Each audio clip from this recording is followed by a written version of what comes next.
வணக்கம். இந்த கல்லூரி நாட்களில் நான் சொல்லாமல் விட்டது சில பேர் ஞாபகப்படுத்துகிறாங்க.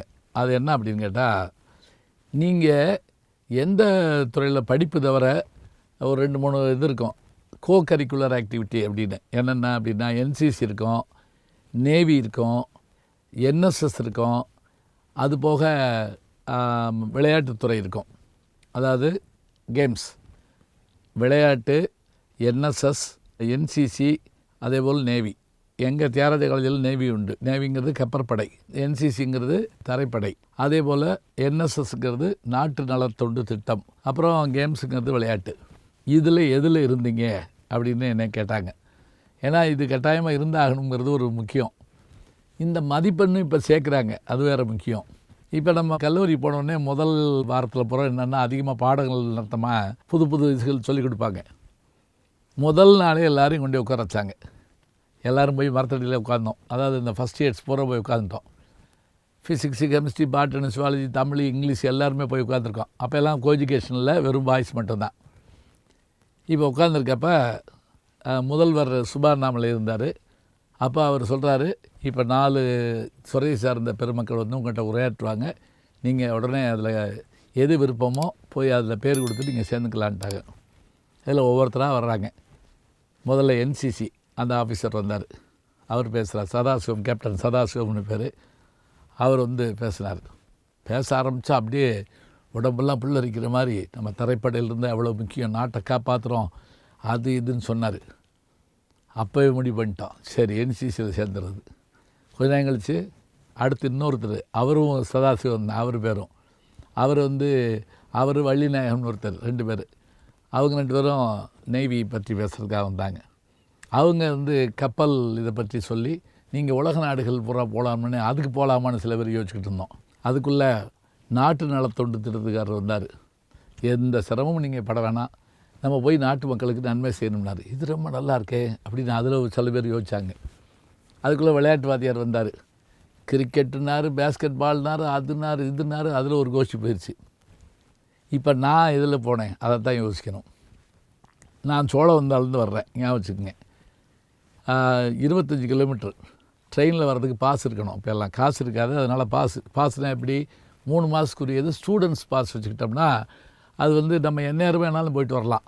அது ஒரு வசதி. ஒரு நாளைக்கு 10 தடவை கூட பயணம் பண்ணலாம். இப்போ நான் என்சிசியில் சேர்ந்து பேர் கொடுத்தாச்சு. அப்புறம் தான் அதனுடைய பயங்கரம் தெரிஞ்சது.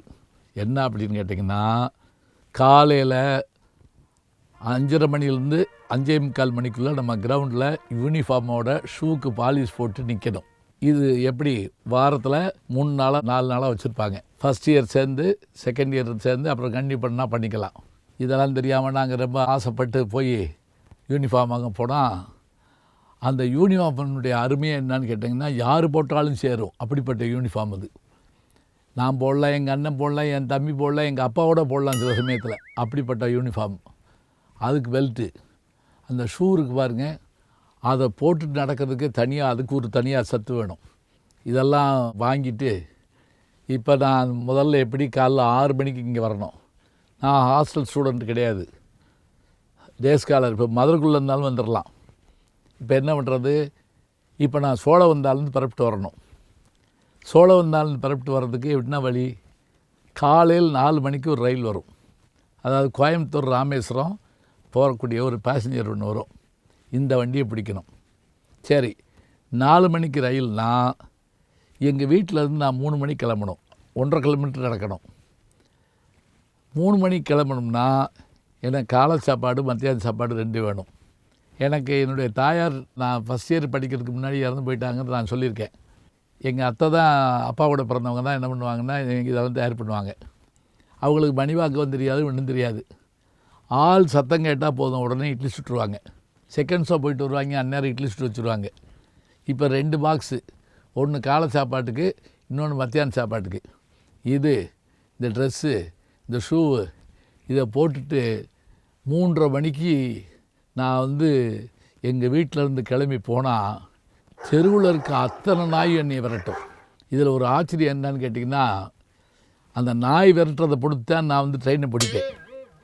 என் பின்னாடி விரட்டினா நான் ரயிலை பிடிச்சிட்டேன்னு அர்த்தம். எதிர்த்தாப்பில் நாய் விரட்டுச்சுன்னா நான் வேறு பக்கம் தான் ஓடணும்.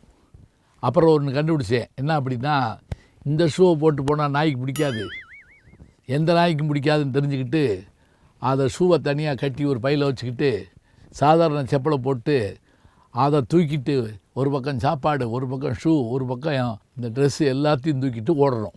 அங்கே நாங்கள் போகிற போதே சில நேரம் ட்ரெயின் வர்ற சத்தம் கேட்குங்க. அந்த ட்ரெயினுக்கு வர்ற சத்தம் அது ஸ்டேஷனுக்குள்ளே வர்றதுக்கும் நாங்கள் ஓடி ஏறதுக்கும் அப்போவும் 2 பேர் அந்த நேரத்தில் வந்து நிற்பாங்க. அதுவே ஆச்சரியமாக இருக்கும். இப்போ இத்தனையும் கொண்டுட்டு வரணும். இப்படி ஒரு 6 மாதம் நாங்கள் பட்ட பாடு, அதை கொடுமையான பாடு.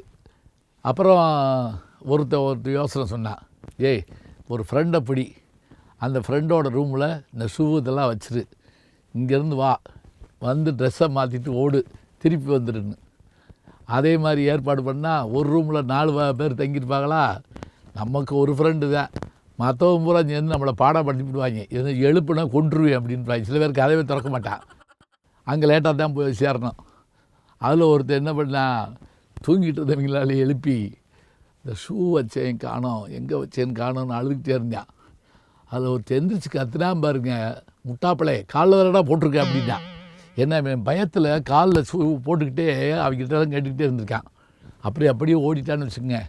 லேட்டாக போனால் துப்பாக்கி இப்படி வச்சுக்கிட்டு கிரவுண்டை சுற்றி வரணும். இதெல்லாம் நடக்கும். அப்போ ராஜா கோவிந்தசாமின்னு எங்களுக்கு வந்து என்சிசியில் ஆஃபீஸர், எல்எம் ஆஃபீஸர் அவர் தான். அவர் இருப்பார். போன உடனே இந்த வெளியூர்காரங்களுக்கெல்லாம் கொஞ்சம் கூட சாப்பாடு கொடுங்க அப்படிப்பார். அந்த இட்லியும் அந்த பூரியும் பார்த்திங்கன்னா, அடே அப்பா, அந்த இட்லி வந்து ஆஸ்ப்ரோ மாத்திர மாதிரி கொஞ்சம் பெருசாக இருக்கும். அந்த பூரி அதை சாரின்னு தான் சொல்லணும். யாராவது அது நாங்கள் ரொம்ப ஆர்வமாக ஆசையாக சந்தோஷமாக சாப்பிடுவோம். இன்னும் 2 கூட வாங்கிக்கங்கன்னு சொன்னால் அது காதில் தேன் வந்து பாயிற மாதிரி இருக்கும். இதெல்லாம் வந்து பண்ணி இதில் கேம்ப் போனோம். கேம்ப் போனால் காலையிலேருந்து சாயங்காலம் வரைக்கும் நாமக்கல் புதுக்கோட்டையில் அந்த மலையில் ஃபயரிங்க்கு விடுவாங்க. ஒரு நாள் கூட குறிபார்த்து சுட்டதில்லை. ஆனால் எங்கூட வந்த சில பேர் அதில் சார்ஜென்ட் பெரிய ரேங்க்கு போய் ஜனவரி 26 குடியரசு தினம் அதே மாதிரி டெல்லி போயிட்டு வந்து அது சர்டிஃபிகேட்லாம் வாங்கியிருக்காங்க. சொல்லப்போனால் இன்றைக்கி அவங்க பெரும் பதவிகளில் இருக்கிறாங்க. இப்போ 1 வருஷம் முடிஞ்சோடனே 2வது வருஷம் சேர்றீங்களான்னு கேட்டாங்க. முதல்ல போய் எழுதி கொடுத்து போதும், நாட்டு எல்லையில் இருந்தது, நான் எங்கள் கொல்லப்புறத்துலேயே இருக்கோம்னு சொல்லிட்டு ஓடி வந்துட்டோம். அதுக்கு பிறகு நாடகங்கள், பேச்சு, எழுத்து அப்படின்னு வாழ்க்கை போச்சுன்னு வச்சுக்கோங்களேன். இதெல்லாம் நம்ம தனியாக பேசலாம். நான் என்னவாக இருந்தேன் அப்படிங்கிறத சொல்கிறதுக்காகத்தான் இதை நான் சொன்னேன். இதில் ஏதாவது ஒன்றில் கட்டாயம் நம்ம வீட்டு பையங்களை சேர்த்து விடுங்க.